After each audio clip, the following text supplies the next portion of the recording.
Hey everyone, and welcome back for another deep dive with us. Today, we're going to be looking at a case that I think really gets to the heart of what this show is all about, and that is trying to understand how someone can seem so normal, so successful, and yet be capable of such horrific acts. We're talking about Todd Kohlhepp. Yeah, this is one of those cases that really stays with you. And I think what's so fascinating and disturbing at the same time is that duality, this kind of Jekyll and Hyde aspect of his personality. Mm. So we're going to be using his Wikipedia article as our main source today. And we're going to try to unpack his story chronologically. And hopefully along the way, we'll uncover some insights into the warning signs, the red flags that maybe could have prevented the terrible things that he did. Yeah, I mean, it really makes you wonder, are these kinds of tragedies preventable? Or are some people just born evil? Right, and that's a question that's been debated for centuries. But let's start at the beginning with Kohlhepp's childhood. Because even in nursery school, there were already signs that something was seriously wrong. Oh, wow. Yeah. So young. Yeah, I mean, we're talking extreme aggression. Yeah. He would destroy other kids' belongings, have these really intense tantrums. And this wasn't just typical toddler behavior. It was something much darker. And by age 9, he was already in therapy. The reports described him as explosive and having these disturbing fixations on sexual content. Exactly, and that's a huge red flag at that age. Also around this time, the cruelty to animals began. We see that a lot in true crime cases, unfortunately. It's a classic sign of a developing psychopath.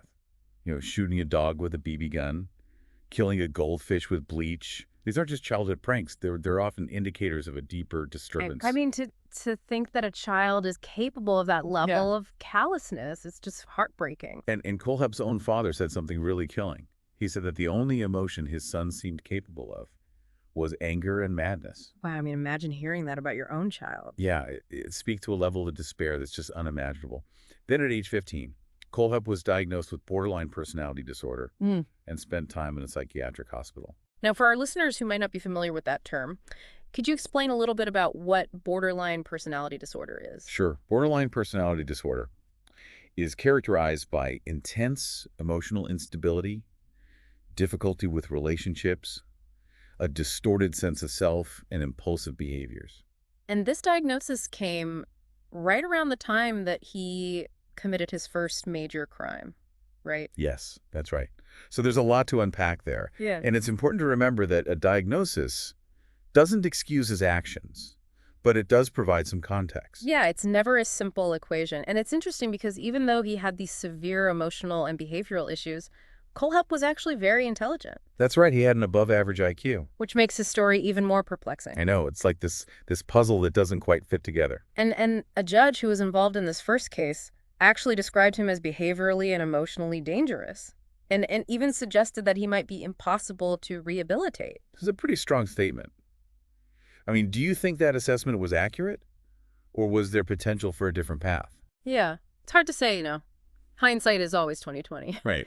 But it definitely raises questions about the effectiveness of the justice system and whether he received the right kind of treatment or intervention. Yeah. I mean, some experts might say that with intensive therapy and support, individuals with borderline personality disorder can learn to manage their symptoms and live productive lives. But others would argue that in some cases, there might be a deeper predisposition to violence that therapy alone can't address. So a really complex issue with no easy answers. Unfortunately, that's often the case with these kinds of stories. So let's talk about that first major crime. It happened in Arizona when Kohlhepp was just 15 years old. Yes, and it was a truly horrific act. He kidnapped and raped a 14-year-old girl. Oh my He God. threatened her with a gun, forced her back to his house, tied her up, and assaulted her. It's hard to even imagine the terror that poor girl must have experienced. It's just unimaginable. And to make matters worse, after the assault, he walked her home and threatened to harm her family if she told anyone. So he was already exhibiting this pattern of manipulation and control. Exactly. It's a classic tactic used by abusers to silence their victims, And despite the severity of the crime, Kohlhepp was only sentenced to 15 years. which he ended up serving only 14 of. Given everything we know now, it's hard not to wonder if that sentence was sufficient. Right. It raises serious concerns about whether the justice system failed somewhere along the line. I mean, was there any attempt at rehabilitation during his time in prison? That's a good question, and one that I'm not sure we have a clear answer to.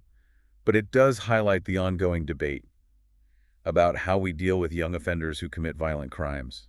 On the one hand, you want to hold them accountable for their actions, but on the other hand, you also want to give them a chance at rehabilitation, Oh, yeah. especially when they're so young. Right. It's a delicate balance. So after his release, Kohlhepp moved to South Carolina and tried to build a new life. And on the surface, it seemed like he was doing really well. Yeah, I mean, he earned not one, but 2 college degrees. He got his real estate license and became a successful businessman. It's almost like a redemption story, until it's not. Exactly. And this is where that duality I mentioned really comes into play. On paper, you would think, wow, here's proof that people can change, that rehabilitation is possible. He was seemingly functioning in society, contributing, even thriving. Right. But as we'll see, this outward success Mm-hmm. was masking a much darker reality. It's incredibly deceptive and disturbing. So how do we reconcile these seemingly opposite sides of Todd Kohlhepp? That's the million-dollar question. Mm-hmm. And it's one that we'll continue to explore Mm-hmm. as we delve deeper into his story. Because in 2003, a chilling new chapter begins. One that would shatter the illusion of Kohlhepp's rehabilitation and reveal the true depths of his depravity.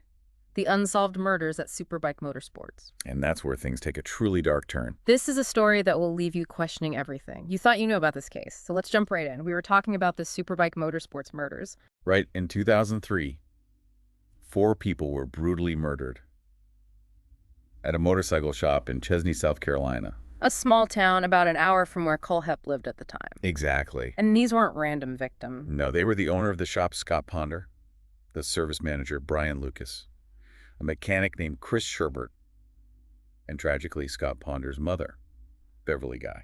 It was a bloodbath. And for 13 agonizing years, the case went unsolved. And what's even more unsettling is that Kohlhepp was actually a customer at Superbike Motorsports. He knew these people, had interacted with them. It's chilling to think about, that he was living among them, seemingly leading a normal life, while carrying this horrific secret. It just boggles the mind. So for 13 years, the Superbike Motorsports murders remained a mystery. A haunting reminder of the evil that can lurk beneath the surface. But the story doesn't end there. In 2016, the case takes another dramatic turn, with the disappearance of Kayla Brown and her boyfriend, Charles David Carver. And this is where we'll really start to see those pieces of the puzzle come together. And maybe begin to understand how this seemingly successful businessman was capable of such unimaginable cruelty. Okay, so we left off with Kayla Brown and Charles Carver disappearing in 2016, last seen heading to Kohlhepp's property for some work, I think. Yeah, that's right. And this is where the case takes a truly horrifying turn. Yeah. After weeks of searching, the authorities, they finally make a breakthrough. They find Kayla Brown alive, but she's chained inside a metal container on Kohlhepp's property. Oh, my God. I can't even imagine the relief mixed with the terror of that discovery. It's a nightmare scenario. Wait, that... And tragically, her boyfriend, Charles Carver, wasn't so lucky. No. His body was later found on the property as well. And Kohlhepp confessed to shooting him. Oh, my God. Yeah, and what's even more disturbing is that Kayla Brown actually witnessed the murder. Oh, my God. I'm getting chills just thinking about it. The psychological trauma that she endured. Just incomprehensible. It's beyond words. And it's this discovery, this rescue of Kayla Brown that really unravels the whole truth about Todd Kohlhepp. Yeah, it's like opening a Pandora's box. Yeah. As investigators searched Kohlhepp's property, they uncovered more bodies, more victims. And I think this is one of the things that makes this case so terrifying. It's not just one isolated incident. It's a pattern of violence that spanned years. Yeah. The remains of Johnny and Megan Coxey, Yeah. a couple who had disappeared a year earlier, were also found on Kohlhepp's property. And they, too, had been lured there under false pretenses. So it seems like he was using his business, his role as a real estate agent, as a way to target and trap his victims. It's a chilling reminder that evil can often hide in plain sight behind a veneer of normalcy and respectability. It's terrifying. It really is. And then, of course, comes the bombshell. Kohlhepp confesses to the Superbike Motorsports murders that had haunted the community for over a decade. It was a major breakthrough in the case. He provided details that had never been released to the public, confirming that he was, in fact, the perpetrator. So it's like he wanted to get caught. Some might say that... Like he was leaving clues, breadcrumbs for investigators to follow. Yeah, it's a strange psychological phenomenon. And speaking of breadcrumbs, remember those disturbing Amazon reviews that Kohlhepp wrote? Oh, yeah. Those were Incredibly unsettling. I mean, he seemed to joke about his crimes. In retrospect, it's chilling to read those reviews. Like the one for a folding shovel, Yeah. where he said, "Keep in car for when you have to hide the bodies." And then he adds, "Does not come with a midget," which would have been nice. It's just so disturbing. I mean, how do you even process something like that? It's hard to say what was going on in his mind. Some psychologists might argue that it was a form of leakage, where his subconscious desires and fantasies were manifesting in these seemingly innocuous online reviews, Others might say it was a way of taunting authorities. or maybe even a twisted cry for help. It's all so creepy and disturbing. It really is. And it gets even more disturbing when you consider that Kohlhepp claimed to have even more victims. Yeah, that's right. He told his own mother, "You don't have enough fingers to count them all." Chilling words. He even mentioned shooting someone in Arizona. Right, and that statement sent chills down the spines of investigators. They immediately started looking into unsolved cases in Arizona. But so far, nothing concrete has been linked to him. So we're left with this unsettling possibility that there might be other victims out there, Families still searching for answers. haunted by the unknown. It's a truly tragic thought. It is. Okay, so let's talk about the legal aftermath. Kohlhepp was eventually charged with 7 counts of murder, along with charges of kidnapping and sexual assault. To avoid the death penalty, he pled guilty to all charges. Yeah. He received 7 consecutive life sentences without the possibility of parole. So in a way, justice was served. Yeah. But at the same time, knowing that he's behind bars, still breathing, still existing, I mean, does that bring any real closure to the families of his victims? That's a question that only they can answer. I mean, can you ever truly find closure when something so horrific has happened? It's hard to imagine. And it's not just about Kohlhepp himself. Remember all those guns and ammo found on his property? Oh, yeah, that's right. He was a convicted felon, so he couldn't legally purchase firearms, so how did he get them? Well, it turns out a man named Dustin Lawson had been illegally procuring weapons for Kohlhepp, despite knowing about his criminal history. Oh, wow. So he was knowingly supplying a serial killer with the tools to commit his crimes. It's a shocking revelation. I mean, it's almost too much to process. Lawson ultimately pled guilty to 36 federal firearm charges and was sentenced to over 8 years in prison. So even though Kohlhepp is the one who pulled the trigger, who committed these horrific acts, there's a sense that Lawson bears some responsibility as well. It's a complex issue for sure. I mean, on the one hand, Lawson made a conscious choice to provide weapons to someone he knew was a danger to society. Right. But on the other hand, you could argue that he wasn't directly involved in the murders themselves. I guess it depends on where you draw the line. It does. But regardless of where you stand on that issue, it highlights the interconnected nature of these cases, how the actions of one person can have devastating consequences for so many others. Absolutely. It really makes you think about the responsibility we all have to be aware of our surroundings, to report suspicious activity, to speak up when we see something that just doesn't seem right. I think that's a really important point. We can't just turn a blind eye to things that make us uncomfortable. We have to be vigilant. Exactly. Okay, so for now, let's shift gears a bit and talk about the broader implications of this case. What can we learn from Todd Kohlhepp? What lessons can we take away from this dark and disturbing story? That's a great question, and it's one that we'll explore in more detail in the next part of our deep dive. Okay. Because as horrifying as this case is, I think there are some important lessons to be learned, some insights that might help us prevent similar tragedies in the future. I hope so. Man, this one was a tough one. Yeah. You know, we've done a lot of deep dives on this show, but this one really gets under your skin. It makes you question so much about human nature. I know, it's like, you think you understand the depths of human depravity, and then a case like this comes along.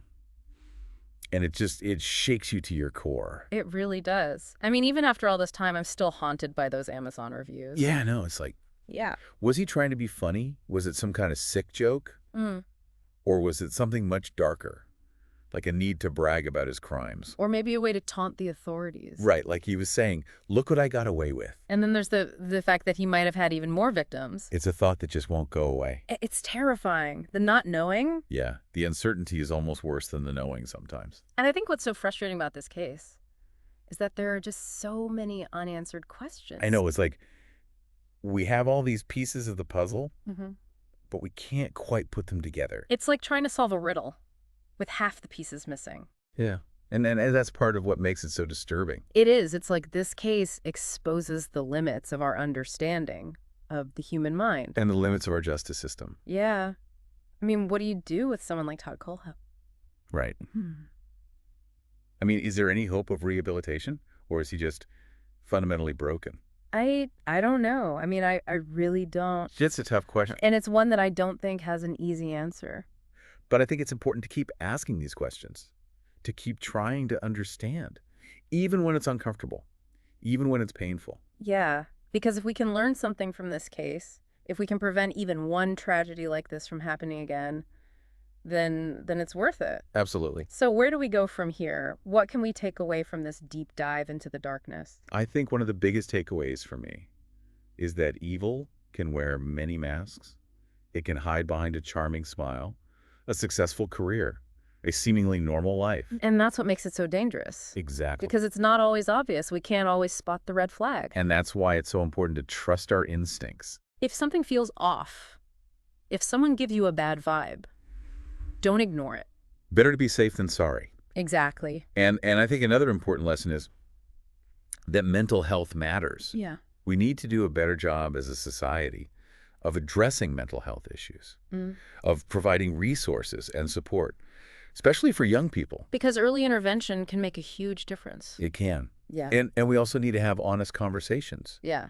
about the warning signs of violence. Yeah. And what to do if we see those signs in ourselves or in others. It's not easy, No, it's not. but it's necessary. It is. Well, I think that's a good place to leave it for today. This has been a truly unsettling but important exploration into the mind of Todd Kohlhepp. I want to thank you all for listening. And as always, stay curious, stay informed, and most importantly, stay safe.